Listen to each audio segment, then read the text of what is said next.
인사청문회에서 여야의 날선 공방이 계속되고 있습니다. 민주당은 국민의힘이 반대를 위한 반대로 일관하고 있다며 협조를 당부했고, 국민의힘은 민주당이 후보자 검증을 회피하고 있다며 비판했습니다. 네, 오늘은 이재명 정부 첫 내각 후보자에 대한 사흘째 인사청문회도 이어지는데요. 관련 내용 포함한 정치권 이슈들 홍익표 전 더불어민주당 원내대표, 김성태 전 국민의힘 원내대표와 함께 짚어보겠습니다. 두 분 어서 오십시오. 네, 안녕하세요. 예, 안녕하십니까. 예, 오늘도 인사청문회가 이어집니다. 오늘 인사청문회에 대해서 여쭙기 전에 지난 이틀간의 청문회 두 분께서 어떻게 보셨는지 먼저 차례로 좀 듣겠습니다. 예. 지금 이제 이재명 정부 들어서고 좀 이제 새로운 변화가 있어요. 그 새로운 변화라는 게 이제 이 장관이든 총리든 인사청문회는 이제 국회의원들은 국민을 대표해서 묻고 또 이제 인사청문 대상자들은 국민을 위해서 제대로 된 답변을 하는 거거든요. 그러려면은 이제 제대로 된 이제 인사청문회 전에 이제 자료도 제출되어져야 되고 그 제출된 자료를 토대로 가지고 또 이제 인사청문회가 구체적으로 진행되는 건데 그러려면은 또 때로는 정인과 참고인도 필요해요. 그러니까 김민석 전 총리 같은 경우도 청문회를 이틀 동안 하는데 19번째 대한민국 총리 청문회가 인사제도 도입되고 나서 처음이었습니다만은 19번째 해지만은 이렇게 참고인 정인 한 명 없이 이렇게 청문회를 개최한 사실도 처음이에요. 그러니까 역시 그러니까 지금 현재 18개, 19개 이 부처 이제 장관 청문회마저도 지금 전체 지금 정인 참고인이 불과 2명 정도밖에 되질 않아요. 알겠습니다. 그러니까 즉 정인 참고인 채택에 민주당이 협조도 하지 않고 또 이 청문회 하루만 그냥 버티면 된다는 어떤 그런 심산이 너무 거대 지금 현재 입법 권력의 이런 분위기로 흘러가면은 결코 국민들이 바라는 그런 청문회가 되지 못하는 그런 안타까움이 있습니다. 알겠습니다. 자, 말씀드린 것처럼 오늘은 이제 또 3명의 후보자에 대한 청문회가 이제 곧 시작이 되겠습니다. 지금 저희가 보여드리고 있는 화면은 교육위 청문회장이고요. 오늘은 이진숙 후보자, 정성호 후보자, 김영훈 후보자에 대한 청문회가 이어지겠습니다. 저희가 이제 시작되는 대로 바로 현장 연결해서 현장의 목소리를 들어보겠고요. 지금 말씀하신 게 뭐 증인 참고인 채택이라든가 자료 제출 이런 부분에 대해서 좀 상당히 좀 아쉽다 이런 말씀을 하셨습니다. 뭐 저도 개인적으로 그 부분에 대해서 일정 부분 동의합니다. 왜 그러냐면 근데 이게 매번 뭐 이재명 정부에 들어와서 유달리 그 두드러진 현상은 아니고요. 계속 반복된 현상입니다. 그러니까 야당 입장에서는 뭐 여야가 좀 계속 바뀌는데 야당은 늘 자료 제출을 협조 안 한다. 또 증인 참고인 채택이 부족하다 이런 얘기를 했고 여당 측에서는 뭐 그런 부분에서 정책 질의가 좀 부족한 거 아니냐 이런 얘기가 반복돼 왔었습니다. 어쨌든 두 가지 지적 다 저는 다 일리가 있다고 생각하고 우선은 제가 보기엔 그러다 보니까 상대적으로 정책 관련 질의가 부족했던 거 아니냐. 그러니까 기본적으로 장관이라는 것은 국민을 위해서 일해야 될 일꾼인데 그 일꾼에 대해서 정책 역량에 대한 검증이 충분히 이루어지지 않고 또 그것도 언론에 잘 부각되지도 않았습니다. 그런 측면이 좀 아쉽다 이렇게 보입니다. 예. 자, 지금 나오고 있는 화면도 말씀드리겠습니다. 지금 이 시각 이진숙 사회부총리 겸 교육부 장관 후보자가 선서를 하고 있는 교육위 청문회장의 모습입니다. 예, 잠시 목소리를 들어봤고요. 예, 저희가 이제 관련해서 뭐 모두 발언 등이 이어지는 대로 다시 현장음 올려서 들어보도록 하겠습니다. 앞서 두 분께 말씀드린 것처럼 오늘 이번 주 월요일부터 청문회가 계속해서 진행되고 있고 관련한 면면에 대해서 지금 여야가 강하게 부딪히고 있는 부분에 대해서 좀 짚어보도록 할 텐데 먼저 갑질 의혹을 받은 강선우 후보자 같은 경우에 인사청문회를 마쳤지만 후폭풍은 계속되고 있습니다. 국민의힘에서 지금 부적격 인사라면서 자진 사퇴를 공개적으로 촉구했고 오늘 국민의힘 송원석 비대위원장 겸 원내대표도 관련한 청문회 인사들, 부적격 인사들에 대한 후보자들에 대해서 비판을 가했습니다. 예, 그렇습니다. 예, 관련해서 말씀 듣기 전에 저희 모두 발언 좀 듣고 이야기 나눠보도록 하겠습니다. 지금 선서 이후에 바로 모두 발언 진행이 되는 것 같은데요. 함께 들어보시겠습니다. 존경하는 김영호 위원장님 그리고 교육위원회 위원님 여러분 바쁘신 의정 활동 중에서도 인사청문회를 준비하시느라 수고를 아끼지 않으신 여러 위원님께 진심으로 감사드립니다. 저는 오늘 부총리 겸 교육부 장관으로서의 자질과 업무 수행 능력을 검증받기 위해 겸허한 마음으로 이 자리에 섰습니다. 우리 사회에서 교육이 갖는 중요성과 교육에 대한 국민들의 지대한 관심을 잘 알고 있기에 막중한 책임감으로 어깨가 무겁습니다. 저는 지난 36년간 교육자로서 대학에 근무하였고 지역 거점 국립대학의 총장과 국공립대학교 총장협의회 회장 등을 역임하면서 우리 교육에 대해 끊임없이 고민해 왔습니다. 그간의 경험과 고민을 바탕으로 이재명 정부의 교육 정책을 성공적으로 추진하는 데 최선을 다하겠습니다. 인사청문회가 진행되는 동안 국민 여러분과 여러 위원님 앞에 진실되고 성실하게 임할 것을 약속드립니다. 존경하는 위원장님, 그리고 위원님 여러분, 자원도 자본도 없던 대한민국이 선진국으로 도약할 수 있었던 힘은 바로 교육에 있었습니다. 지금 우리 사회는 인공지능 시대라는 대전환의 분기점에서 전방위적인 변화와 혁신을 요구받고 있습니다. 이러한 시대적 흐름 속에서 대한민국이 다시 한번 교육의 힘으로 도약할 수 있도록 혼신의 힘을 다하고자 합니다. 모두가 성장의 기쁨을 함께 누리고 누구나 실력을 꼽힐 수 있는 K교육 강국을 만들기 위해 저는 다음과 같은 4가지 정책 목표를 최우선에 두고 추진하고자 합니다. 첫째, 공교육에 대한 국가 책임을 강화하겠습니다. 우리 아이 한 명 한 명의 성장을 든든하게 뒷받침해야 하는 공교육이 안타깝게도 제 역할을 다하지 못하여 왔습니다. 우리 아이들은 여전히 치열한 경쟁 속에서 어려움을 겪고 있고 학부모님들은 돌봄과 교육비 부담으로 많은 고민을 안고 계십니다. 학부모님들의 부담을 덜어드릴 수 있도록 국가가 책임지는 교육 돌봄을 실현하고 누구도 배움에서 소외되지 않도록 기초학력 관리 체계를 탄탄히 구축하겠습니다. 더불어 경쟁 중심의 교육에서 벗어나 창의성과 협업 능력을 키우고 아이들이 가진 역량을 최대한 발휘할 수 있는 교육 환경을 조성하겠습니다. 둘째, 교사와 학생이 모두 행복한 학교를 만드는 데 최선을 다하겠습니다. 최근 몇 년 사이 선생님들은 가르치는 기쁨을 잃어버리고 누적된 상처와 감정을 돌보지 못해 아픔 속에 있습니다. 이 자리를 빌려 상처 입으신 선생님들께 깊은 위로의 말씀을 전합니다.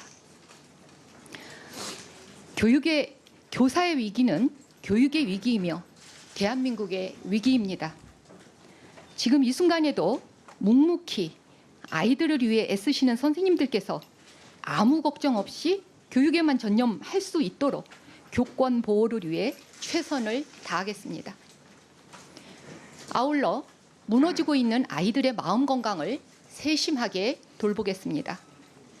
정서행동 위기 학생들을 위한 다층적 지원 체계를 구축하여 예방부터 회복까지 모든 학생의 마음 건강을 최우선으로 지원하겠습니다. 또한 학부모님들께서 안심하고 보낼 수 있는 안전한 학교를 만들 수 있도록 학부모님들의 목소리를 담아 정책을 추진하겠습니다.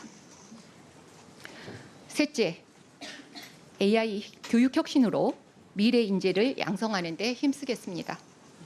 AI 융복합 시대를 이끌어갈 수 있는 미래 인재를 길러내기 위해서는 초중고 교육에서부터 대학 교육, 평생 교육에 이르기까지 교육 패러다임의 변화가 필요합니다. 우리나라가 AI 3강으로 도약할 수 있도록 초중고 단계에서부터 디지털 문해력과 AI 기초 역량을 강화하여 AI 인재가 자라날 수 있는 사회의 저변을 튼튼히 하겠습니다.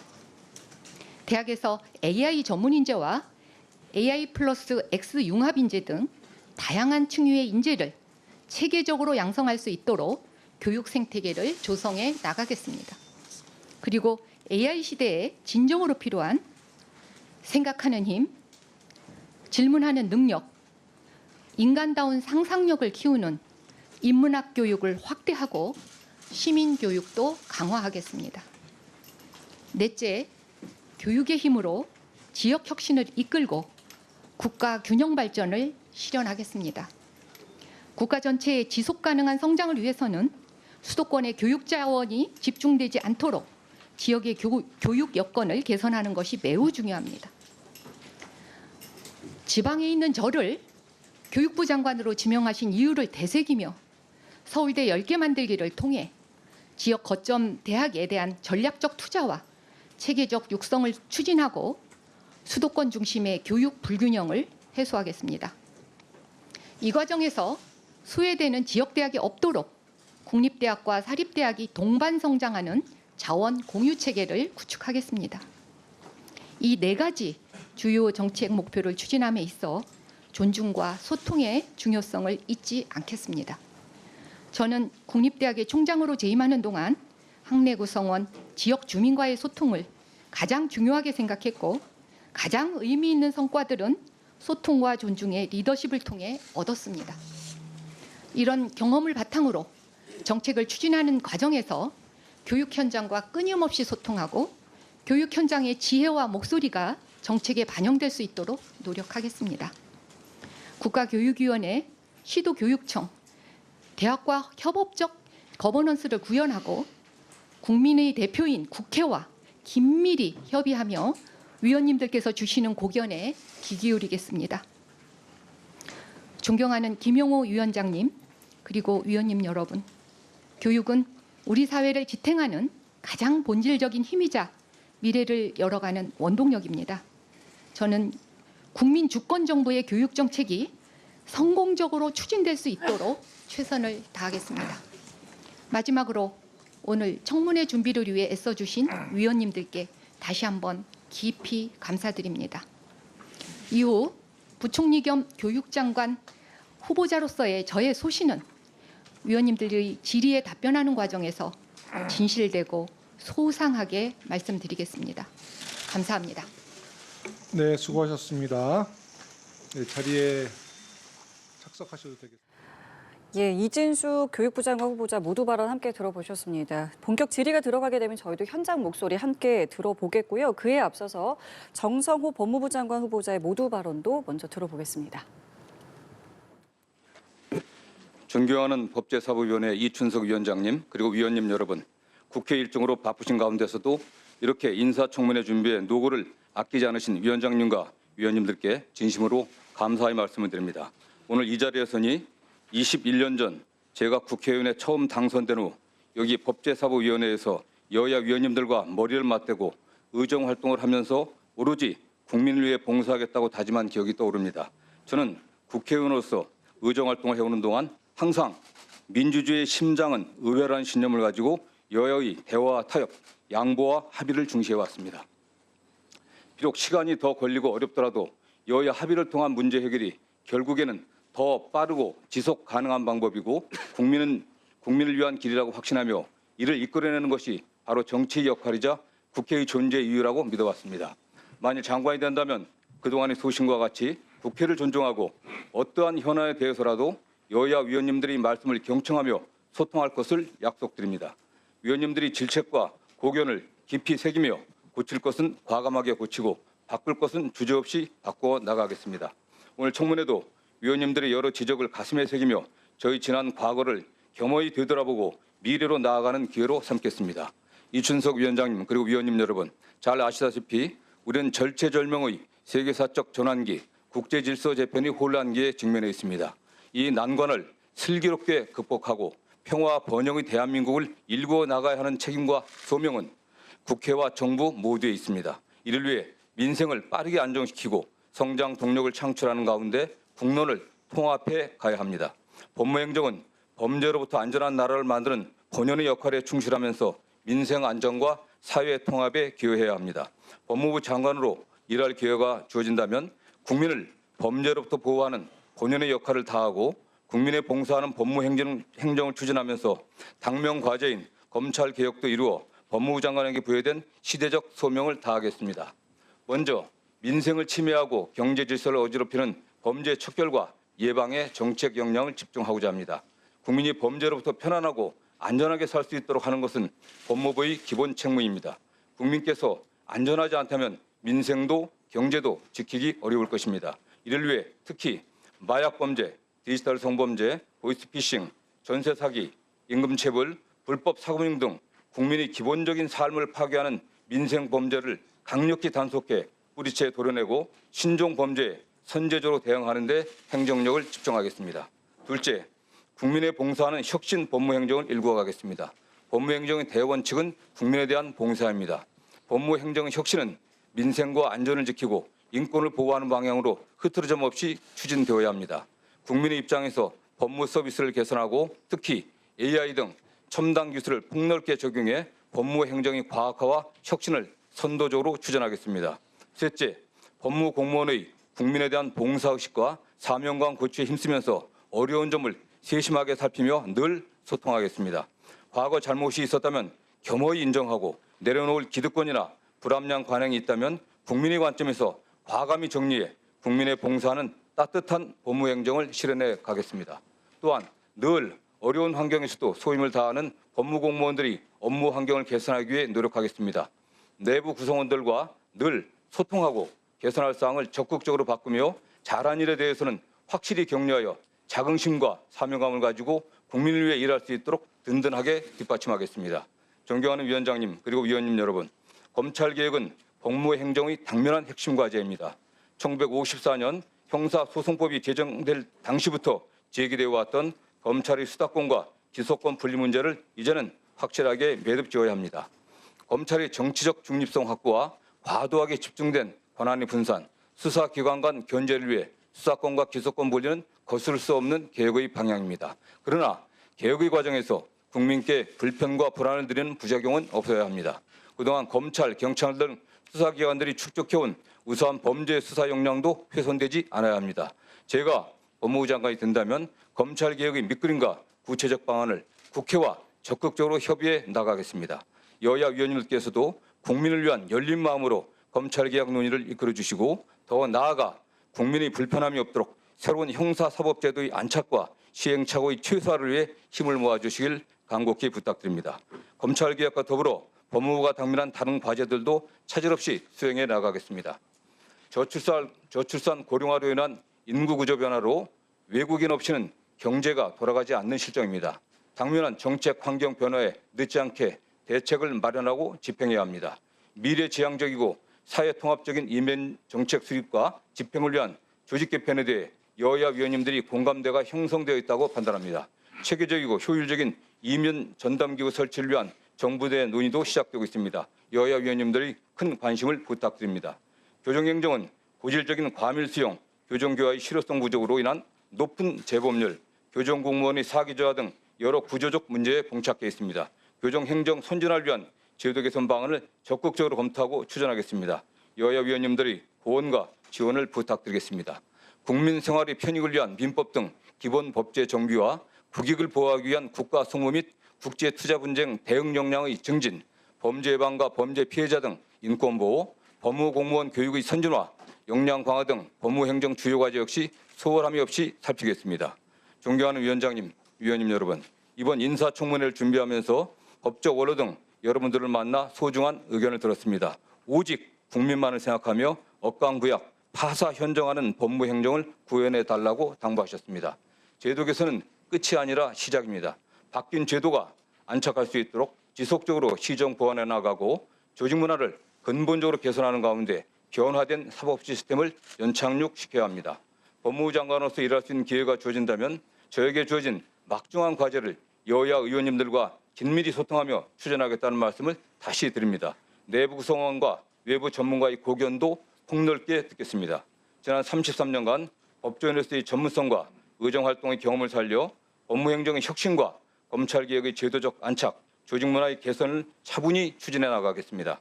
바쁜 국회 일정 속에서도 청문회 준비에 노고를 아끼지 않으신 위원님들께 다시 한번 감사의 말씀을 드리고 앞으로 위원님들이 변함없는 격려와 가르침을 부탁드립니다. 경청해 주셔서 감사합니다.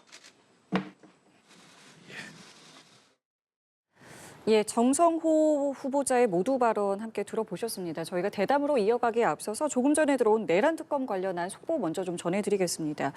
윤석열 전 대통령 접견과 관련해서 기소 시까지 가족과 변호인을 제외한 접견이 금지됩니다. 이는 일본 수용자에게 적용되는 원칙이 그대로 적용된다는 점이라는 것을 밝혀왔고요. 또 더불어서 수사와 관련해서는 조태용 전 국정원장 거주지를 비롯해서 8곳에 대한 압수수색이 진행 중입니다. 관련된 내용도 저희가 들어오는 대로 계속해서 전해드리도록 하겠습니다. 예, 스튜디오로 돌아와서 인사청문회 관련 대담으로 이어가 보도록 하겠습니다.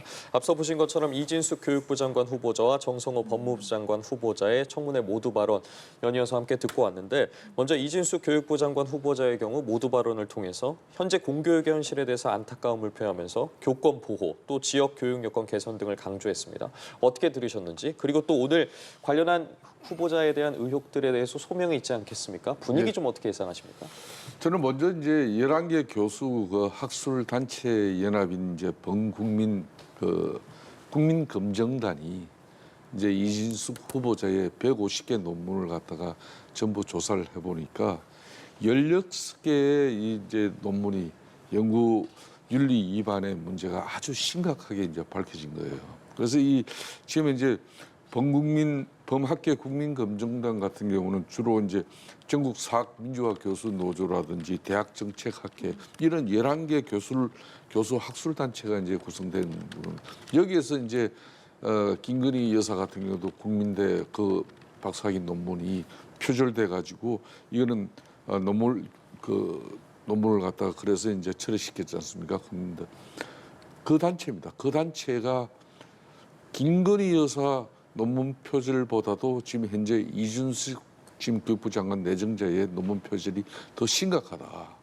그렇기 때문에 이 범학계 국민검정단 입장에서는 이재명 대통령, 이재명 정부의 성공을 위해서라도 이준석 장관 내정자만은 이거는 사퇴를 시켜라, 철회시켜라 이런 입장이거든요. 예. 오늘도 이제 K 교육을 이제 4대 이제 지표를 만들어 가지고 강화한 공교육의 책임 강화라든지 뭐 교사와 학생 모두가 행복한 학교 만들겠다 이런 아주 구체적인 내용을 이제 제시를 했는데 이러려면은 지금 이 교육의 위기, 대학의 위기, 대한민국의 위기까지 이렇게 중요하다고 이야기해놓고 자신이 이 K 교육도 앞으로 엄청난 대한민국의 경쟁력으로 만들 그런 상황인데 본인의 논문 자체가 저렇게 표절로 다 점철되어 버렸다 그러면 애국위에서 유수의 대학들이 대한민국 대학들을 얼마나 우습게 보겠습니까? 그런 사람이 대학의 수장이 저 교육부의 수장이 된다는 것은 오늘 청문회 자신의 모두 발언 인사와 또 그동안 범학계 국민검정단이 검증한 그 내용 여기하고는 상당히 반대적인 어떤 그런 내용이거든요.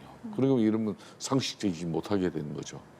본인의 판단을 저는 기대하고 이따 청문회에서 어떤 해명과 답변이 또 이어질지 지켜봐야죠. 예, 이진숙 후보자 모두 발언이 있었고 이제 의원들의 질의가 이어지는데 모두 발언 어떻게 들으셨고 좀 짚어주신 부분들에 대해서 어떻게 생각하시는지도 여쭤보겠습니다. 네. 일단은 전체적으로 교육의 방향에 대해서는 이진숙 후보자가 아마 이재명 정부의 교육 기본 방향을 잘 이해하고 준비를 한 것 같습니다. 기본적으로 가장 중요한 건 공교육 정상화, 그러니까 공교육의 경쟁력을 좀 강화해서 사교육 부담을 좀 덜어주고 또 특히 최근에 가장 중요한 것 중에 하나가 아이들 돌봄을 학교 시설을 통해서 돌봄하는 문제가 제일 도시 맞벌이 부부라든지 또는 도시 지역 부모들한테는 굉장히 중요한 문제이기 때문에 이런 문제를 잘 짚었다고 봅니다. 그 외에도 지난해 서초에서 한 학교에서 발생했던 교원의 자살 사건이나 이런 게 있었기 때문에 교권 그러니까 학교 내에서 학생의 인권도 존중받아야 되지만 교사의 권리도 존중받아야 된다는 그런 측면을 균형 있게 다뤄준다 이렇게 봤고요. 그다음에 특히 중요한 것은 대통령께서도 이진숙 후보자를 지명할 때 지방대학 총장으로서 서울대 10개 만들기 프로젝트에 중요한 역할을 했다는 점을 지적을 했는데 충남대 총장인 지방대학의 여성 총장으로서 나름 여러 가지 지방교육의 현장도 여건도 잘 알고 있고 그다음에 공교육의 현실화 문제, 그다음에 고등교육의 국제 경쟁력 문제까지 이해하고 있기 때문에 저는 자질 면에서는 충분히 그 능력을 갖고 있는 것 아니냐 이런 판단을 합니다. 물론 오늘 청문회 과정에서 그걸 보여줘야 되겠죠. 그러나 네. 이제 문제가 되는 게 한 세 가지쯤 되는 것 같아요. 압축돼 보면 표절 의혹 문제는 이거는 뭐 어느 정도 사실로 드러나는 것 같고요. 아마 다른 장관은 모르겠는데 교육부 장관이기 때문에 표절 의혹이 훨씬 더 어떤 가중되는 것 같습니다. 문제점이요. 그다음에 두 번째는 본인의 논문 작성 과정에서 이제 제자들에 대한 갑질 문제가 있었느냐 없었느냐 하는 문제가 아마 또 논란이 될 것 같습니다. 그다음에 세 번째는 본인이 이제 공교육 강화 얘기했는데 사실은 초중등 교육법을 위반을 했었지 않습니까? 특히 둘째 딸, 첫째 딸은 고등학생이니까 독립돼서 갈 수 있는데 둘째 딸은 한 6개월 정도를 언니를 같이 따라서 보낸 것 같아요. 이 부분이 초중등 교육법 위반이고 일부에서 지적은 교육부 장관 후보자가 공교육을 얘기하면서 자신들의 자녀들은 공교육과 무관한 유학을 보낸 거 아니냐 이런 측면의 비판이 있는데 오늘 그 부분에 대해서 좀 잘 소명이 됐으면 좋겠습니다. 결국은 이 소명 과정을 국민들이 보고 장관의 적격자인지 여부를 판단하지 않을까 생각합니다. 알겠습니다. 지금 이진숙 후보자가 조금 전에 모두 발언한 모습 저희가 보여드리고 있고요. 지금 본격 질의 전에 청문회장에서는 의사진행 발언이 진행되고 있는 것 같습니다. 질의가 시작되면 저희도 청문회장 모습을 바로 연결해서 보여드리겠습니다. 저희가 이진숙 후보자 모두 발언 이후에 이제 정성호 후보자의 모두 발언도 들어봤는데 여기서는 이제 검찰 개혁에 대한 의지를 좀 강하게 드러냈습니다. 오늘 어떤 부분 또 주목해서 보고 계십니까? 제가 볼 때는 이제 정성호 법무부 장관 내정자 같은 경우는 저는 뭐 법무부 장관으로서는 충분한 자질을 가지고 있는 그런 인사를 이제 이재명 대통령이 뭐 이건 내정을 했다. 뭐 크게 비판하고 싶은 저는 생각은 없어요. 뭐 본인 자신이 법조인이면서도 또 국회에서도 오랜 법사위와 또 상당히 여야 간의 또 이 소통 예. 그리고 합리적이고 객관적이고 균형적인 어떤 그런 입장을 늘 유지하는 그런 사람이었어요. 그러니까 이재명 대통령의 가장 핵심 측근 자장이라 그러더라도 예. 때로는 이재명 뭐 민주당 대표 시절이나 또 후보 시절에도 쓴소리를 마다 하지 않고 너무 강성 분위기 이미지에 함몰되는 그런 이재명 대통령의 어떤 스탠스를 바로잡아 주고 그런 역할을 잘 했잖아요. 예. 뭐 그런 측면에서 오늘도 이제 모두 발언에서 범죄로부터 이제 안전한 나라를 만들고 민생을 침해하는 범죄를 척결을 하겠다는 그런 의지를 상당히 강력하게 피력을 했죠. 또 법무행정을 혁신시켜서 앞으로 AI 기반에 근거한 이런 법무행정의 대국민 서비스 강화하겠다. 제일 중요한 부분이 역시 이제 검경 수사권, 검찰 수사 기소권 분리를 이걸 이제 종결 그렇게 해서 이제 검찰 개혁을 마무리 짓겠다는 그런 법무부 장관 내정자로서의 소신이 확고했어요. 그렇지만 저는 정성호 법무부 장관이 이제 후보 시절 좀 자신의 입장 밝힌 부분이 이게 급진적인 검찰 개혁을 통해 가지고 사법 개혁 전체가 혼란으로 가는 부분에 대해서는 좀 상당히 유연한 입장을 가진 부분에 대해서는 저는 그렇게 가야 된다 이렇게 말하고 싶어요. 그렇기 때문에 정성호 법무부 장관 같은 경우는 뭐 오늘 뭐 청문회에서도 무난하게 뭐 여야 간에 뭐 이 부분은 청문 동의안까지도 채택되리라고 저는 봅니다. 그렇지만 이제 역시 뭐 이분도 이게 좀 자료 제출에는 제대로 안 됐어. 그 부분은 대단히 아쉬운 대목입니다. 이진숙 장관 내정자도 이분은 진짜 자료 제출을 할 내용이 너무 많은데도 불구하고 한 건도 제출을 안 했어. 이러면 안 되는 거예요. 이건 대단히 잘못된 거예요. 알겠습니다. 이제 각 후보자들에 대해 이제 본격 질의가 조금 뒤에 이제 시작이 되겠고 정성호 후보자에 대해서는 그래도 좀 후한 점수를 주셨습니다. 예. 뭐 정성호 후보자가 국회에서 지금 오랫동안 의정 활동하면서 가장 뭐 우리 당 민주당 내에서도 신망이 있었고요. 또 여당 지금 야당이죠. 국민의힘 야당 측하고도 굉장히 원만한 대화가 되고 협조했고 특히 협치를 강조했던 분이기 때문에 저는 뭐 야당 측에서도 정성호 의원의 낙마를 얘기하지는 않을 거로 보입니다. 정성호 의원에 대해서는 아마 제가 보기엔 무난하게 청문 보고서 채택이 되지 않을까 싶은데요. 정성호 후보자가 강조한 것들은 아마 검찰개혁, 소위 검경 수사권 분리에 따른 검찰개혁을 완료해야 되는 문제, 그다음에 법무행정 서비스의 선진화, 특히 이런 이 조직 개편이나 또는 그 법무행정 변화 과정에서 조직 문화의 어떤 변화도 굉장히 중요하게 다룰 예정인 것 같습니다.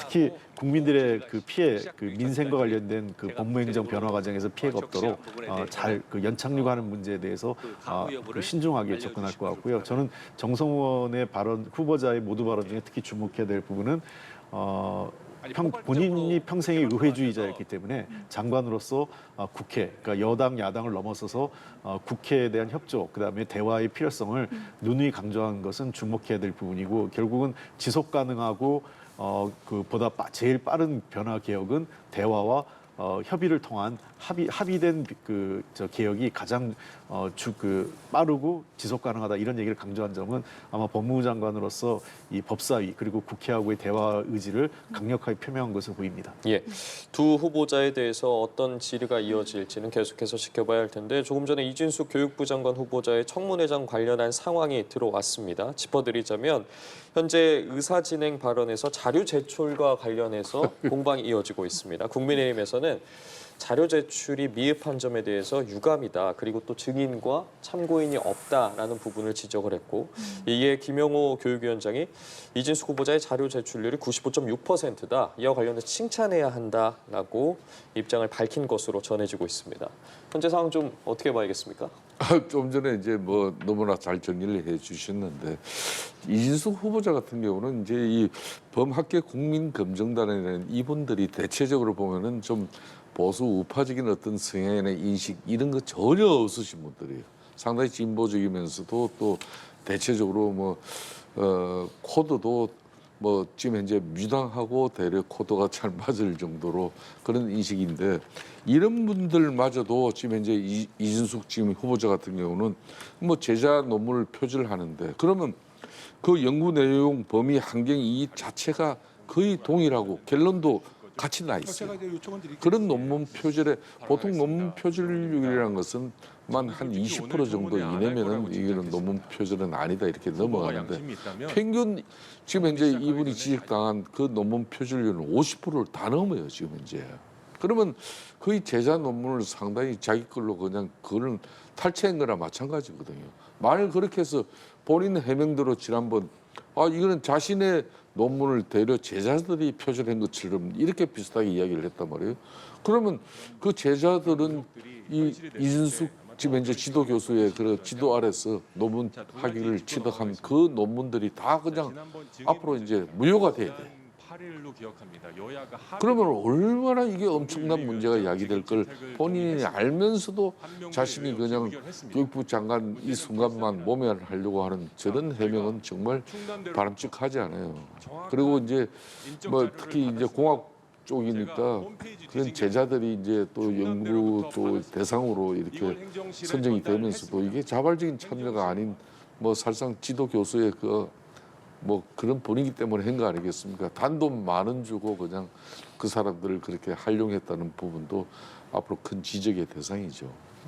예, 표절 논문 등과 관련해서 어쨌든 교원단체들에서 계속해서 이 후보자의 사퇴를 요청하고 있는 상황이고 전교조도 그렇고요. 또 양대 교원단체인 뭐 한국교총에서도 임명이 좀 부적절하다라는 입장을 보이고 있지 않겠습니까? 이런 분위기 속에 오늘 좀 청문회가 어떻게 또 진행될지도 궁금하고요. 관련된 분위기가 계속된다면 어쨌든 그런 압박들이 이어지지 않겠습니까? 네, 뭐 그래서 오늘 청문회가 중요하다는 거죠. 그래서 자료 제출률이 어떤 건지 좀 저도 궁금해요. 그러니까 위원장은 상임위원장은 95%를 냈다 그러면 거의 다 낸 건데 그쵸. 야당 측에서는 제출하지 않았다고 하는 게 그러니까 인식의 불일치인데 어떤 의미에서는 그러면 5%가 야당이 원하는 5% 핵심적인 5%를 안 냈다는 의미인지 그건 모르겠습니다만. 아마 이제 뭐 오전에 저런 논의가 되면 통상의 그 정리가 되는 게 오후 중에는 자료를 낼 수 있는 자료를 내거나 아니면 못 내는 경우에는 합당한 사유를 제출하도록 하기 때문에 그렇게 정리가 되지 않을까 싶고요. 두 번째는 말씀하신 대로 지금 여러 그 교육 관련 단체에서 이진숙 후보자에 대한 부적격 여부를 얘기를 하고 있습니다. 특히 이제 전교조 같은 데까지 이 문제 제기를 하고 있기 때문에 오늘 제가 보기에는 청문회 과정에서 본인의 정책 역량 그리고 아까 이 모두에서 했던 그런 정책 방향, 공교육 정상화라든지 또는 지역과 균형할 수 있는 그 교육 발전 등등 여러 가지 내걸었던 모두 발언했던 정책 과제들에 대해서 얼만큼 자신이 정책 역량을 갖고 있는지, 그다음에 구체적인 그 어떤 액션 플랜까지 제시해 가면서 정책 전문가라는 것을 좀 입증해 주어야만 본인과 지금 본인한테 제기됐던 도덕적 논란, 법적 논란을 조금은 넘어설 수 있지 않을까 이런 생각을 갖고 있습니다. 아마 청문회 이후에 여론에 따라서 여러 가지 변수가 좀 있을 것 같습니다. 그러니까 청문회를 그렇기 때문에 더 지켜봐야 된다는 말씀이신데 이런 단체들의 반발이 실제로 어떨까요? 좀 부담으로 작용하겠습니까? 만일 이재명 대통령이 지금 이제 지금 뭐 2달이 이제 다 돼가고 있습니다만 대체적으로 국민적 평가 같은 경우는 대통령도 그때 실질적으로 자신이 국민들로부터 득한 그런 투표율보다 지금 지지율이 훨씬 높아지고 있잖아요. 예. 이런 것은 이제 국민들이 상당히 뾰족하고 이분이 좀 너무 강성이다 그런 우려를 되려 통합과 안정, 신령으로 이렇게 뭐 외교 안보부터 인사에서부터 이렇게 쭉 많이 녹여냈잖아요. 그러면 이제 정권 초기의 대통령의 보통 국민적 신인 지지율은 그러면 인사청문회를 통해서 이제 이게 또 갈라집니다. 국민 여론은 저는 여가부 장관, 특히 아동 청소년이나 가정의 이 중요성을 그 책임져야 될 수장 그런 장관이 보좌진을 저렇게 큰 갑질을 하고도 저런 사람을 장관시켜 이렇게 되는 거고 또 이진숙 장관 내정자 같은 경우도 이게 교육이나 돌봄 이 교육의 현장이 얼마나 중요합니까? 그런데 이 교육의 수장이 수준 높은 도덕성을 가져도 힘들 건데. 자질과 또 업무 수행 능력 이런 걸 검증해가지고 그런데 이건 근본적으로 자질과 업무 수행 능력은 일정 부분 있다고 칩시다. 그렇더라도 이분은 근본적으로 수준 높은 도덕성의 아주 밑바닥이에요. 그러니까 이분이 또 충남대는 국립대학교입니다. 국립대학교 같은 경우는 교수 임용 자격이 철저하잖아요. 그죠? 그 공직자의 신분이기 때문에 공직자 윤리에 대단히 중요시 느껴요. 근데 자신의 자제분들도 그냥 미국 유학 보내면서 그것도 법 위반이지. 또 뭐 그 유학도 엄청나게 고가의 비용이 들어가는 그런 유학이에요. 예?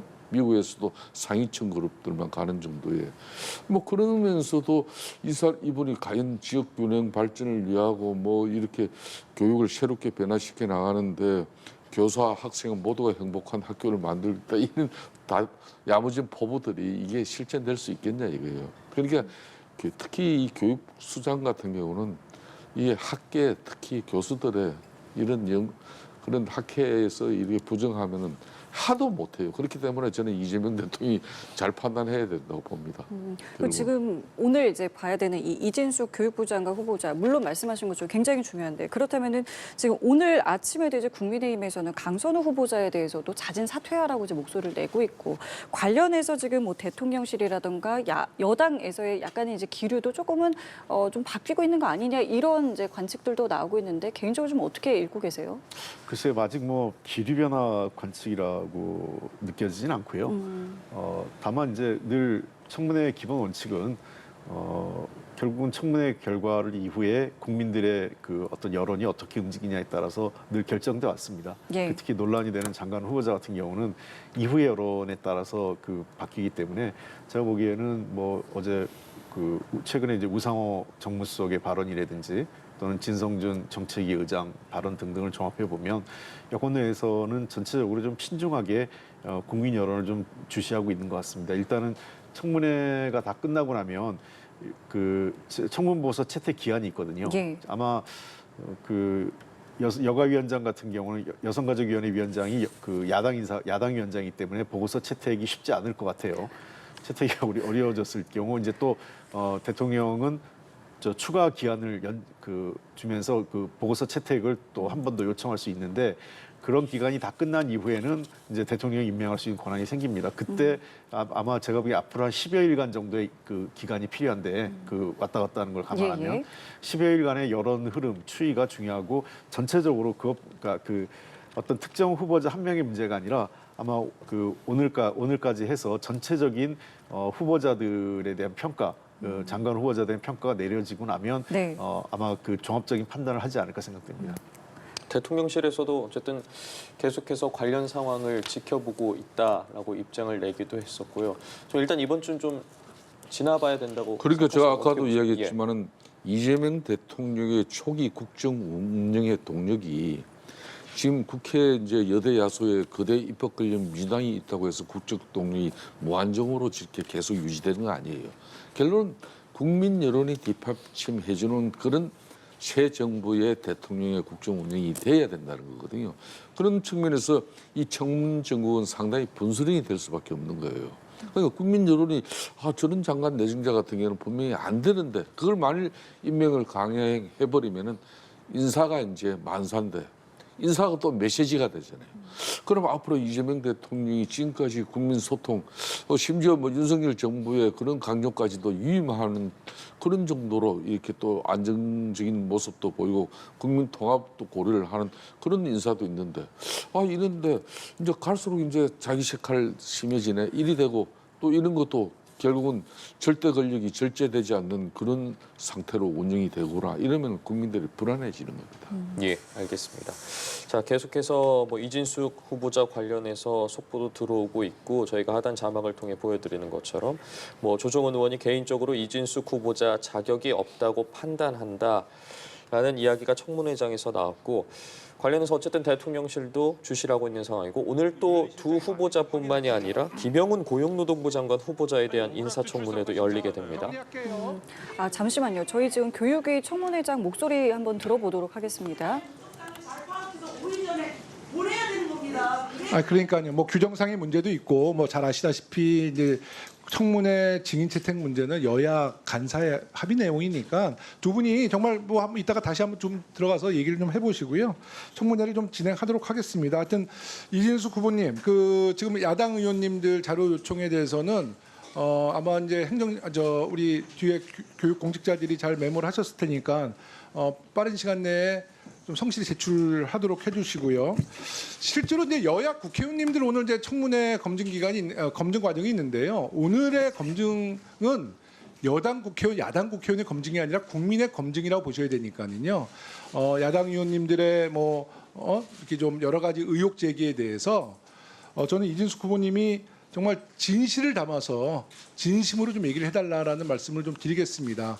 네. 사람이 정말 이번 청문회 과정에서 과거도 많이 되돌아보셨을 텐데 여기에 있는 모든 의원들이 실수하지 않고 잘못하지 않은 의원들이 어디 있겠습니까? 다만 그런 건 숨기지 않고 국민들께 소상히 설명드리고 또 잘못이 있다면 솔직히 인정하는 부분이 전 중요하다고 봐요. 그게 저는 우리 이재명 정부의 국무위원의 자세라고 보고요. 조금 약점이 있고 나의 치부라고 생각해도 그것을 솔직히 인정하고 국민들께 오늘 이 국회의원들과의 대화가 아니라 국민과의 대화라고 좀 생각해 주십시오. 그래서 국민들께 진심으로 또 반성하고 또 사과하면 또 많은 국민들이 그런 부분을 통해서 재평가를 할 거라 보고요. 그리고 이제 이진숙 후보님이 평생 또 교수님으로 계셨으니까 교육자 생활을 활동을 하면서 또 교육의 철학 또 대한민국의 아이들의 안전한 학습권과 또 쾌적한 환경 속에서 공부할 수 있는 그런 환경을 만들 수 있는 교육의 미래에 대해서도 좀 당차게 말씀을 주셔서 많은 국민들이 청문회를 통해서 이진숙 후보를 좀 평가할 수 있도록 그렇게 잘 답변을 성실히 해주시기 바라겠습니다. 오늘은 하여튼 야당 국회의원이든 여당 국회의원이든 모두 다 국민의 질문이고 국민들의 목소리라고 좀 생각해 주시면 감사하겠습니다. 그렇게 해주시겠습니까? 네, 알겠습니다. 네네. 그러면 정원호 의원님. 아까 의사진행 발언 중에 정석욱 의원께서 말씀하신 것 중에 좀 오해 소지가 있을 것 같아서 말씀드리는데요. 갑질 관련해서 이야기 주셨는데 혹시 이게 총장으로 재임했기 때문에 민원 대상이지 실제 행위 대상자 아닐 수 있는 거잖아요. 근데 마치 이 부분이 후보자께서 직접 행위 대상자로 오해할 수 있는 발언이 있었기 때문에 좀 잡아주시는 게 맞는 것 같습니다. 네. 총장으로 재직했을 때 그 기관장으로서 다했던 부분하고 본인이 하는 거하고 다르다고 그러니까 보니까 제가 이제 다시 좀 정리를 하자면 이제 아까 야당 의원님들이 자료 요청이 있었잖아요. 그 자료 제출, 미제출 또 미제출했을 땐 그 또 사유가 있을 테니까 그것을 정리해서 저희 위원장실로 보내주시면 의원님들이 자료 요청하신 것 중에서 최대한 성실히 제출하시고 만에 하나 정말 그 후보자 입장에서 이거는 정말 그 국민들이 공감할 정도의 사유가 된다면 아마 의원님들도 동의해 주실 거라고 좀 보여집니다. 그래서 그런 사유서도 저희가 좀 같이 제출받아서 기회가 되면 의원님들과 그 정보를 공유하도록 하겠습니다. 네. 그러니까 그거는 확정적인 게 아니라 이제 그런 의혹에 대한 자료 제출이니까 잠시 후에 우리 이진숙 후보께서 그 자료 요청에 대한 뭐 답변을 주실 거 아니겠어요? 예, 그러세요. 네. 의사진행 발언이시죠? 국회의원이 자료 요청을 하는 것에 대해서 뭐 다른 당 의원이 그 자료 제출이 뭐 문제가 있다는 식으로 이야기한 적이 있습니까? 아니 그러니까 그 후보자의 이미지에 아니 제가 자료 제출을 요구할 수 있죠. 그럼요. 오해할 수 있는 부분이 있기 때문에 네네. 오해가 있는 거는 자료를 보고 판단하는 거 아닙니까? 네, 알겠습니다. 자, 정성국 의원님이 이제 자료 요청한 거는 타당한 거고요. 타당한데 아까 그 자료에 대한 좀 갑질이라는 표현 속에서 후보자의 그 갑질 여부를 우리가 확정하지 못하잖아요. 그러니까 이제 정우로 의원님은 갑질이 있었는지 없었는지 모르는 위원장님, 상황에서 다시 한번 읽어드릴게요. 잠깐만요. 후보자분이 제가 말하는데 끼어들지 마시고 알겠습니다. 제가 말을 할 기회를 주세요. 그러니까 좀 제가 정리를 하잖아요. 그러니까 제가 말할 기회를 주세요. 아니 정성국 의원님. 자, 근로기준법 제76조 2 직장 내 괴롭힘 근로기준법 제76조 2항이 이겁니다. 그러니까요. 그러니까 문제 제기는 되는데 발언 중에 그 이진숙 후보가 갑질이 있었는지 없었는지는 아직 확정된 상태는 아니까 그런 거에 오해가 있을 수 있어서 아마 주의를 좀 환기한 것 같아요. 그러니까 의혹 제기할 수 있잖아요. 그러니까 정성국 의원님은 문제 제기는 타당하다고 그럼요, 얘기했지 않습니까? 네, 근데 이제 그렇게 좀 정리해달라는 말씀 자료 보고 드릴게요. 그래 판단하면 되잖아. 왜 그래요? 그거를. 네, 그만하시죠. 네, 그만하시고요. 원만한 이제 회의 진행을 청문회 진행을 하겠습니다. 아까 말씀드렸다시피 질의 시간은 답변 시간을 포함해서 주 질의 7분, 보충 질의 5분, 추가 질의 3분으로 하겠습니다. 원만하게 효율적인 인사청문회를 위해 위원님들 질의 시간을 준수해 주십시오. 자, 질의 순서는 네, 오늘 청문회 첫 번째 질의는 진선미 의원이십니다.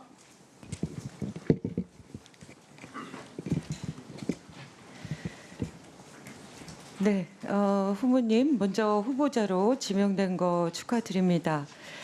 우리 저 개인으로서는 후보자께서 어떤 지방에서 지역에서 오랜 기간 활동을 하셨고 또 여성 후보라는 점에서 굉장히 기대가 컸는데 오늘 청문회까지 여러 우려가 많이 보도도 되고 또 제가 전달받기도 했습니다. 후보자께서는 그런 사실 잘 알고 계시죠? 네, 네. 알고 있습니다.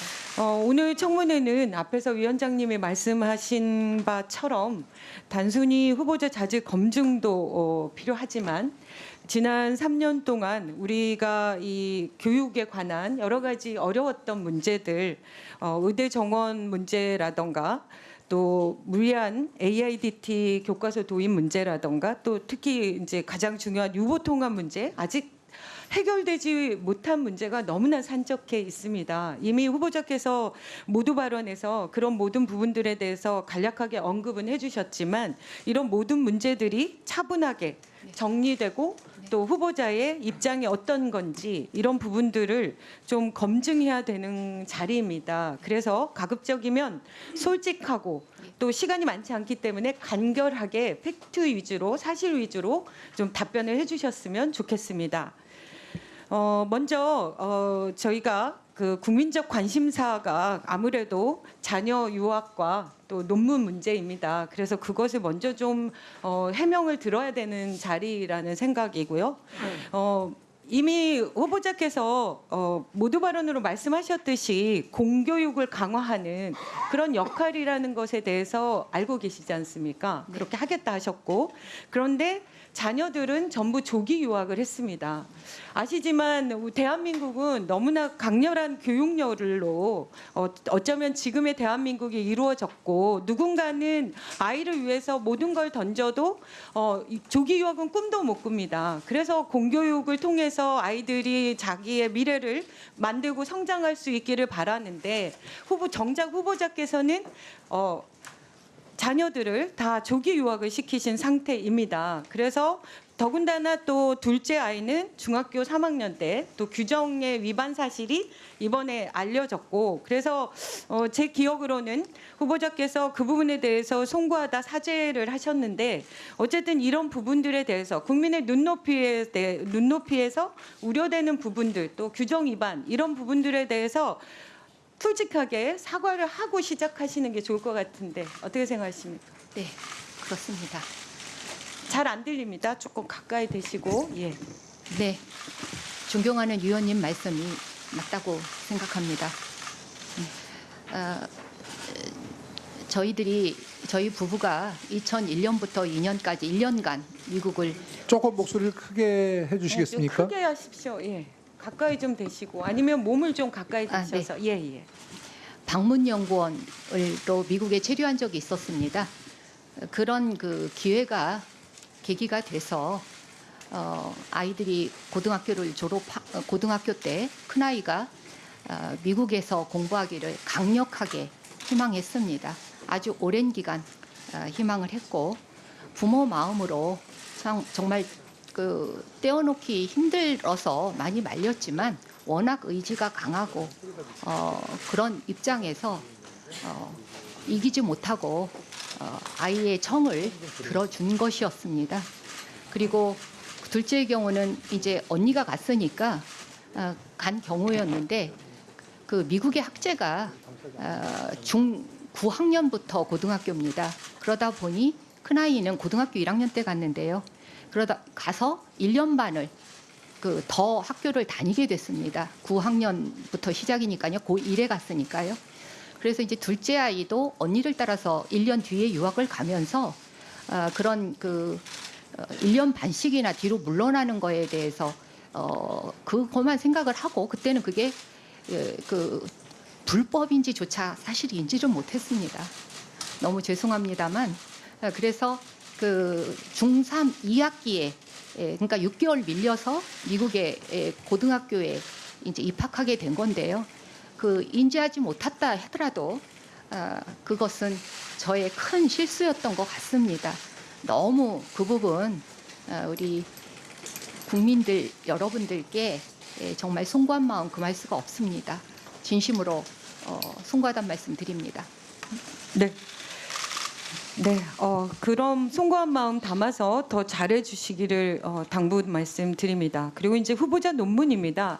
제가 이제 이 문제와 관련해서 국민검증단이 발족됐고 거기서 결과 발표를 하고 한 거는 알고 계시죠? 네, 잘 알고 있습니다. 그리고 저도 이제 이 이공계의 어떤 그 상황들을 잘 모르기 때문에 여러분들께 여쭤보고 이렇게 의견들을 들었습니다. 근데 사실은 많은 분들이 문제 있다고 하시지만 또 한편으로는 주로 이공계의 교수님들은 이게 그러니까 일저자라는 것이 좀 많은 게 아쉽다 이렇게 얘기하시고, 그러나 그게 논문 표절이라고 보거나 뭐 중복계제나 이렇게 보기는 좀 어렵다라고 자꾸 얘기를 하십니다. 그래서 저는 어쨌든 이 부분이 전체적으로 검증단에서 문제가 있다고 말씀을 하셨기 때문에 일단 그런 부분들도 국민의 눈높이에서 맞지 않다라는 부분에 대해서는 사과하시고, 그러나 전체적으로 봤을 때는 이 부분들이 다른 어떤 사실관계가 있다라고 해명하실 부분이 있다면 또 그거를 해주셔야 될 것 같아요. 그래서 그 부분에 대해서 좀 입장을 얘기해 주시면 좋겠습니다. 예, 교육부 장관 후보자로서 국민 눈높이에 맞는 기준과 책임이 막중하다는 것을 깨닫는 시간이었습니다. 제 스스로 돌아보는 시간이기도 했습니다. 다만 지난 30여 년간 저는 학자적인 양심에 따라 학문의 진실성 탐구 그리고 제자들을 양성해 왔습니다. 오늘 위원님 말씀대로 청문회에서 그간 연구 윤리 관련 국민들께 소상히 설명드리고 이해를 구하길 희망합니다. 지금 진선미 의원님께서 이제 해명할 건 해명을 따로 하더라도 네. 논란이 일어난 것에 대해서 사과를 하라고 그러니까 주문을 했는데 사과를 안 하시는 건가요? 그러면? 아닙니다. 그 부분 국민 눈높이에 맞지 않게 그런 의혹들이 생긴 거에 대해서는 진심으로 사죄드립니다. 죄송합니다. 네, 그거는 이제 아닙니다. 청문회 과정에서 그거는 이제 우리가 해명을 들어보자고요. 하여튼 그 부분에 대해서 논란을 일으킨 것에 대해서 사과를 하신 거로 저는 받아들이겠습니다. 다음은 진섬 의원님 수고하셨고요. 다음은 박성준 의원님 질의해 주십시오. 네, 후보자님. 이제 장관 후보자로서 앞으로 이제 교육부 장관으로서 어떻게 일을 할 수 있느냐.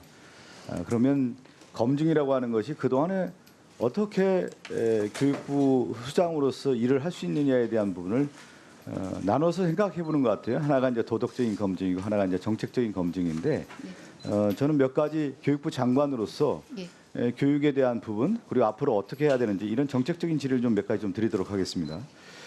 우리 아마 국민들이 생각할 때 장관 후보자가 오랫동안 교육 현장에 있었기 때문에 교육이라는 게 도대체 뭐냐. 장관 후보자가 생각한 교육이라는 게 도대체 뭡니까? 네, 교육이라는 것은 그 아이들 하나 하나를 소중히 생각하면서 그 아이가 가지고 있는 학생이 가지고 있는 또 적성과 그런 소양을 최대한 발휘하게 해주는 그런 것이 교육의 본질이라고 생각합니다. 저는 이제 교육이라고 하는 게 개인적인 수준과 사회적 수준, 국가적 수준이 있다고 봐요.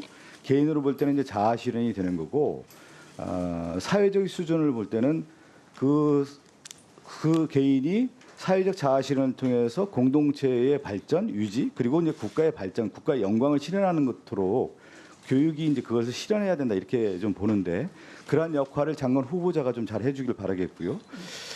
그러면서 이재명 정부가 이제 들어서서 교육부 장관 후보자로서 이재명 정부가 가야 할 교육 정책이라고 하는 것은 어떻게 좀 파악하고 계십니까? 예, 대략 몇 가지를 좀 설명드리겠습니다. 네. 제일 처음이라고 강조하고 싶은 것은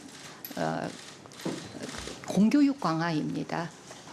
국가 책임을 강화하면서 공교육이 체감되게 하고 그러므로 해서 사교육 부담을 줄인다든지 하는 공교육 강화 측면이고요.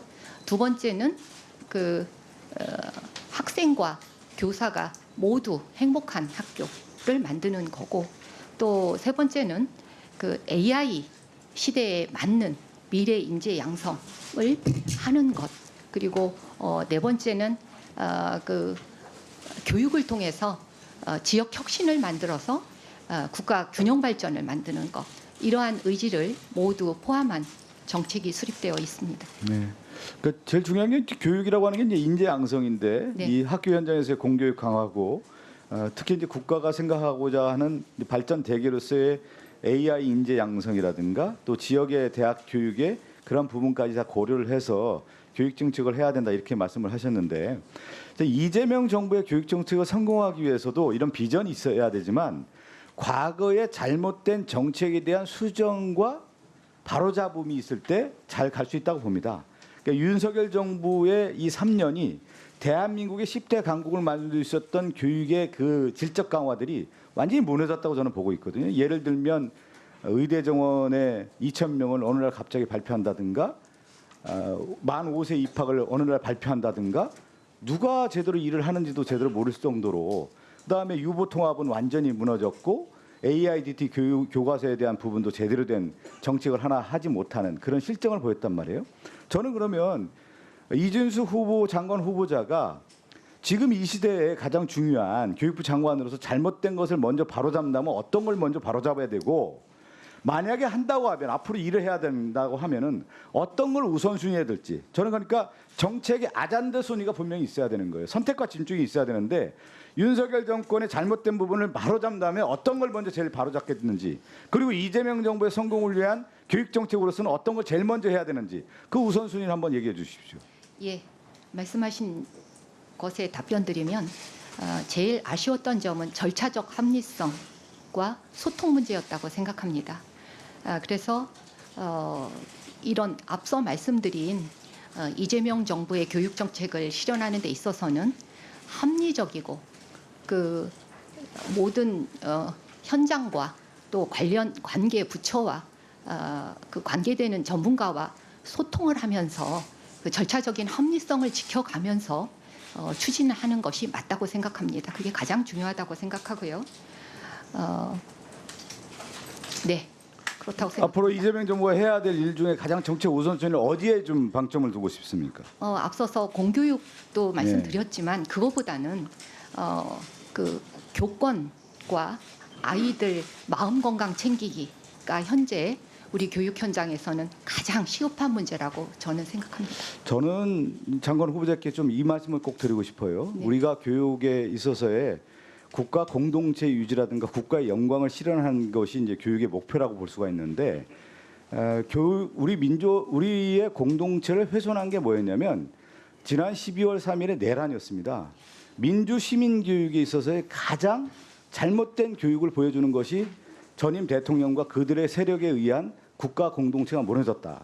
이 부분을 바로잡는 거예요. 뭐냐면 이 교육 현장에서 실제 역사 교육이라든가 아니면 이 민주 시민 교육에 대한 부분이라든가 잘 아시겠지만 장관님께서도 아시겠지만 독립운동을 했던 사람들을 이념적 잣대로 해서 독립운동가들을 훼손시킨다든가 이러한 역사적 근간을 흔들었던 사람들이 교육부에 있었던 사람들 상당히 많이 있습니다.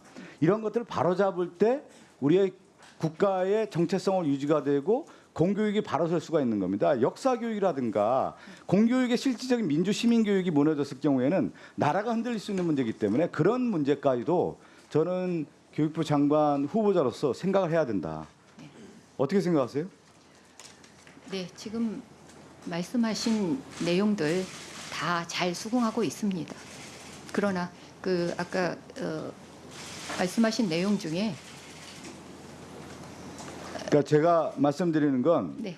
교육부 장관으로서 여러 정책 아젠다 순위에 대한 선택과 집중도 필요하지만 잘못된 부분에 대한 바로잡음에 대한 올바른 철학을 통해서 그것을 수정하고 개선하지 않을 때 교육 자체가 무너지는 것이다. 그렇기 때문에 윤석열과 같은 이런 내란 사태가 벌어지는 문제이기 때문에 교육부 장관이 정확한 철학과 역사를 가지고 교육관을 가지고 임할 때 그것을 바로잡을 수 있다는 부분이 있죠. 그것을 교육 현장의 장관 후보자로서 말씀해 주시고 그것을 추진시킬 수 있도록 최선을 다한다는 말씀입니다.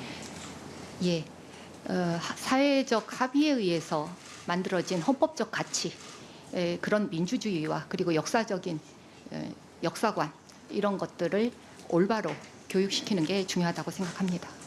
네, 박성주 의원님 수고하셨습니다. 다음은 야당 의원님의 이제 첫 번째 질의가 되겠습니다. 김대식 의원님. 네. 좀 가까이 좀 하시고 네. 좀 안 들리니까 네. 의자를 좀 앞으로 좀 당기세요. 최대한 당긴 겁니다. 최대한 당기신 겁니까? 네. 네. 자, 자, 김대식 의원님 질의해 주십시오. 이진숙 후보님, 지금 여야 보셨죠? 이 증오 없는 전쟁입니다. 이 보수 우파 정권이 이 정권을 잡을 때 진보 좌파가 반대를 하고 진보 좌파 정권이 잡을 때 보수 우파 정권이 해서는 반대를 하고 이랬는데 우리 이번에 이진숙 후보자님께서 큰 일을 하나 하셨습니다. 무슨 일이냐? 국민 대통합을 이뤘습니다. 여야뿐만 아니라 진보단체, 보수단체, 국민, 사회단체 그리고 우리 이진숙 후보자님 모교, 동문회 그리고 국민검정단 이런 거에서 국민 대통합을 이루면서 딱 결론이 하나 나왔습니다. 교육부 장관으로서 이진숙 후보는 안 되겠다. 이게 결론입니다. 어떻습니까? 이재명 정부의 성공을 위해서 대통령께서 스스로 임명을 처리하기 전에 본인이 사퇴할 의사가 있습니까? 한번 말씀해 보세요. 그 많은 분들이 반대를 하셨다고 말씀하셨습니다만, 그 먼저 저희 주변부터 말씀드리면 그 간단하게 이야기하십시오. 몇 분의 분들이 반대를 하셨지만 22만 충남대 총동창회를 비롯해서 전국의 국공립대학 총장협의회장 그리고 교수 실제 다수의 교수 집단들이 지지 성명을 냈고 또 총동창회 역대 저와 같이 했던 총동창회 회장 학생들이 모두 그 사실이 아니다라고 지지 성명을 낸 바가 있습니다. 심지어는 정교조까지 안 되겠다고 했어요. 국민검증단은 그렇다 치더라도 그런 부분에 대해서 저는 우리 이진수 후보가 스스로 좀 사퇴를 하는 게 맞다 이렇게 생각을 합니다. 자, 이 지금 제가 5만 원권 지폐를 가지고 왔습니다. 이 안에 주인공이 누구십니까? 신사임당이죠. 신사임당이죠. 자, 그러면은 요 5천 원짜리 지폐 주인공은 누굽니까? 율곡 2 같습니다. 율곡 2입니다. 이거는 지금 모자간의 이게 아닙니까? 우리 이 5만 원권 지폐 신사임당은 실질적인 교육 상징적인 어머니고 5천 원가의 율곡 2 선생은 9번의 조선시대 9번의 과거 시험에 합격해서 9번의 장원 급제를 한 인물입니다. 우리 부모들은 아까 후보자님께서 말씀하셨죠. 우리 부모들은 이 신사임당과 율곡 2 선생님을 보면서 그래 나도 어렵고 힘들고 배고픔이 있지만 이것을 견디면서 내 자식만큼은 훌륭하게 키워봐야 되겠다. 이런 여망을 가지고 오늘날까지 와서 우리 산업화 민주화를 열정적으로 뒷받침을 한 것이 저는 교육이라고 생각합니다. 동의하시죠? 네. 자, 그런데 저는 이진수 후보자님이 자녀 유학 보낼 수 있습니다. 그때 당시에 몰랐다. 아까 사과를 하셨습니다. 한 번도 이 공교육에 경험도 하지 못하고 수능 시험에 한 번도 경험도 하지 못하고 어떻게 이 우리 부모들이 모의평가서에 점수가 나오면 그 점수의 성적표를 가지고 가슴에 안고 울기도 하고 웃기도 하고 그리고 또 수능 시험표가 하나 있으면은 이 수험표를 가지고 교회 가서 절에 가서 우리 자식 한 점수라도 더 올려달라고 애원하고 기도하는 이런 모습을 한 번이라도 경험을 해보셨냐고. 이런 경험을 하신 분이 저는 이 공교육의 책임자가 돼야 된다 이렇게 생각하는데 어떻게 생각하십니까? 그 한국의 공교육에 대해서 많은 관심을 가졌고 저 또한 그 교사 자격증을 가지고 있는 사람입니다. 그래서 말씀하신 내용은 예.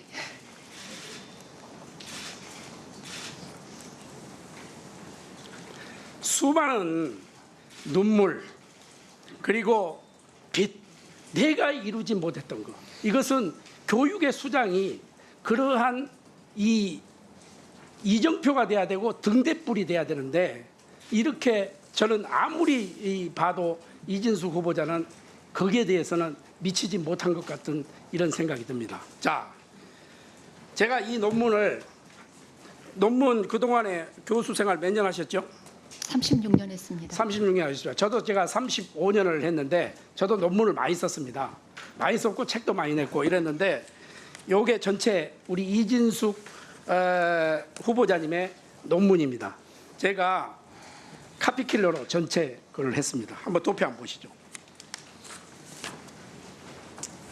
자, 이거는 국민검증단에서 이게 출처입니다. 이 노란선이 있는 것이 김건희 석사학위 논문의 이 프로테이지입니다. 이 표절률입니다.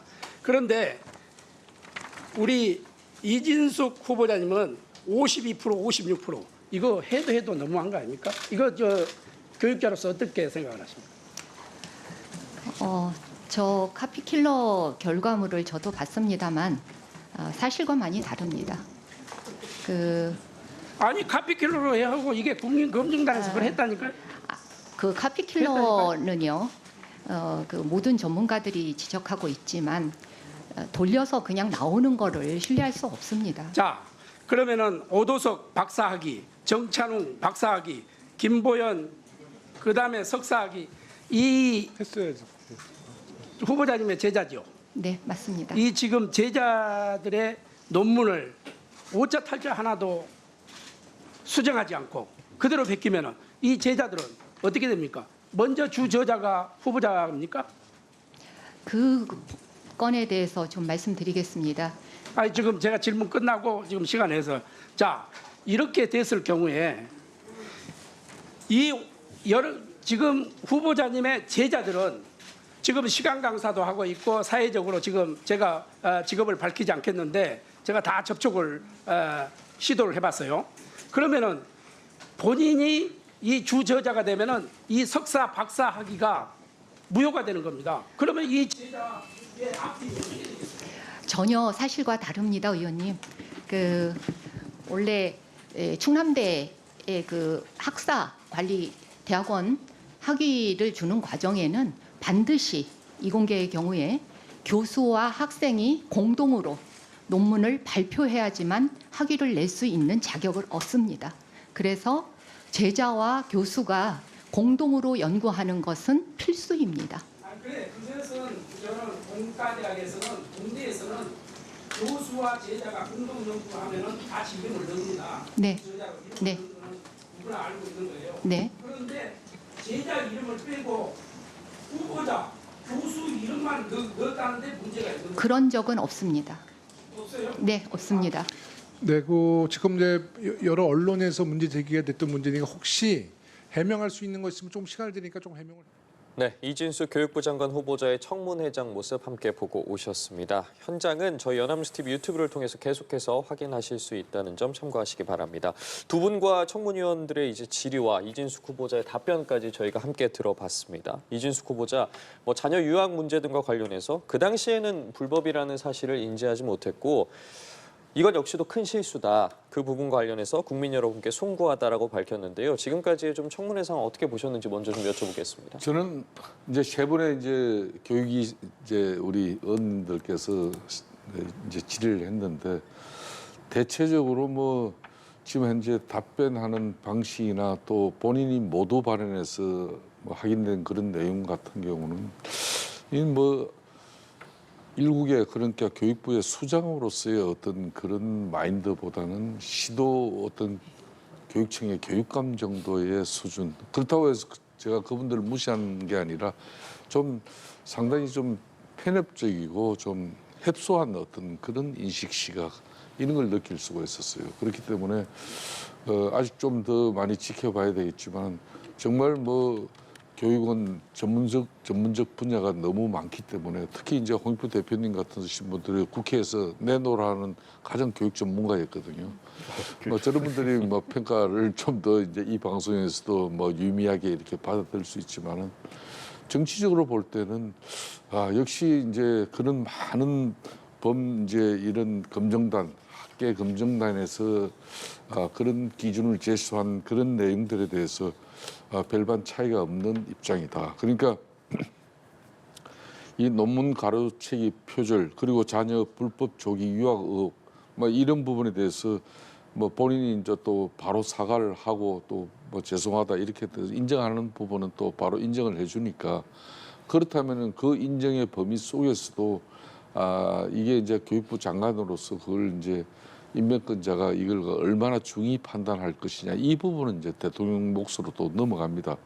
그러니까 이제 저는 좀 전에 김대식 이제 국민의힘 의원이 또 지적을 했습니다만은 자신이 논문 표절 의혹이 아니라고 이렇게 공저자로 그 우선 지위를 가진다 이래 버리면은 그 제자들 논문 자체가 이제 위험해지는데 그럼에도 불구하고 그 입장과 주장을 계속 할 것인가 이걸 좀 지켜보고 싶어요.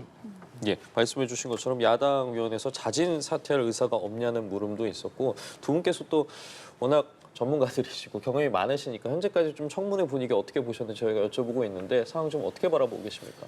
글쎄요, 지금 한 세 번 한 것 갖고는 좀 너무 밋밋한, 그러니까 뭐랄까요, 도덕성 검증 문제도 좀 더 뭔가 객관적 데이터를 제시하면서 충분히 하지 못했던 것 같고, 그다음에 정책질도 좀 충분치 않다는 느낌이 들어요. 국민들이 보기 좀 답답한데 사실은 우리나라 제일 큰 문제는 아까 이제 교육부 장관이 모두 발언해서 공교육 얘기도 하고 있지만 그런 문제들은 사실은 우리나라 고등학교 교육까지는 대개는 이 지방교육청, 그러니까 시도 교육감 관할로 해서 지금 일이 이루어지고 있어요. 그러니까 실제 우리나라 초등등 교육과정까지의 예산 규모나 교육 환경은 OECD 평균에 거의 근접해 있거나 약간 뛰어넘는 수준까지 가 있습니다. 반면에 우리 교육 현실의 가장 큰 문제는 대학 경쟁력, 고등교육 문제거든요.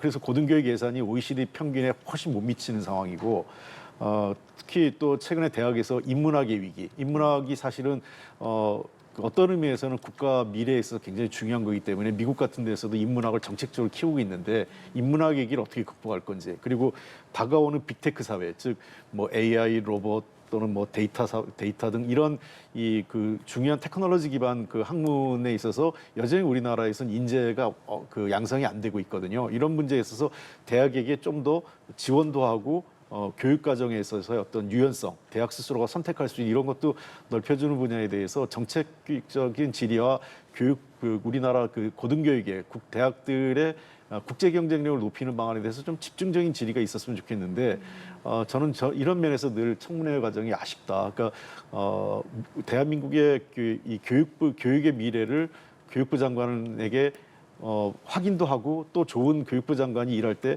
제안도 의원들이 좀 해주면 좋겠는데 그런 면들이 늘 좀 아쉽게 지금 진행되고 있는 것 같습니다. 알겠습니다. 두 분 말씀 여기까지 듣겠고요. 저희 청문회는 계속 이어지니까요. 말씀드린 것처럼 저희 유튜브 채널 확인해 주시면 되겠습니다.